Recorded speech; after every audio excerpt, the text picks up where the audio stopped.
The first component of our system is the Verdigris Smart CT. It has a digital data cable that comes out of it to record the sensor measurements. Each one also has a socket that you can plug the cable into. There's a flexible hinge on the back where you take out the tab and you pull it back to release the clamping mechanism. When installing, you want to open the clamp, put it around a wire, and close. And once you hear that snap, it's closed and you're ready to measure energy. The install kit that you receive from Verdigris will include the correct number of sensors for the panel that you're installing on. This component is our high current CT interface module. It is used in areas where currents consume more than 60 amps beyond the range of our typical smart CT. The high current interface module has the same data connection as our smart CT and daisy chains along with that chain. The high current interface module comes with 3 ports for high current CTs. Verdigris provides 2 SKUs of high current CTs, one 200 amp split core hinge CT and one 500 amp flexible Rogowski coil. Simply remember to place the darker wire in the black terminal and the lighter wire in the gray terminal. The high current interface module has magnetics built into the back which can adhere to the side of the panel. Once the sensors are placed, simply find an open spot along the side of the panel to affix the sensor to the panel.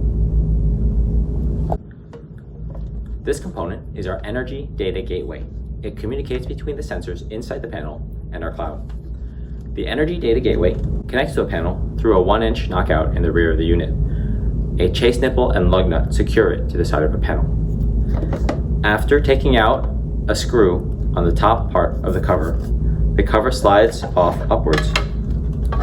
Behind the cover are the data cables that interface with our 2 chains of sensors, each chain of sensors supporting up to 21 sensors. There's also 4 voltage ports for neutral A, B, and C. These ports will accept 100 to 480 volts in Y or delta configurations. The unit communicates to the cloud via either a built-in Ethernet port along the bottom side of the unit or built-in 4G radio or Wi-Fi. The last but equally critical component of the installation kit is the scoping sheet. The scoping sheet tells us at Verdigris exactly how the sensors are connected. Without the actual sensor orders being accurate, the meter will not be able to correlate energy to the correct circuit for our customer. The scoping sheet comes in 2 flavors. This one is on 3-phase circuits where the panel is dominated by 3-phase breakers, each with its own breaker name. The second type of scoping sheet is more for single-phase circuits where the panel is dominated by single-phase circuits, each with their own name.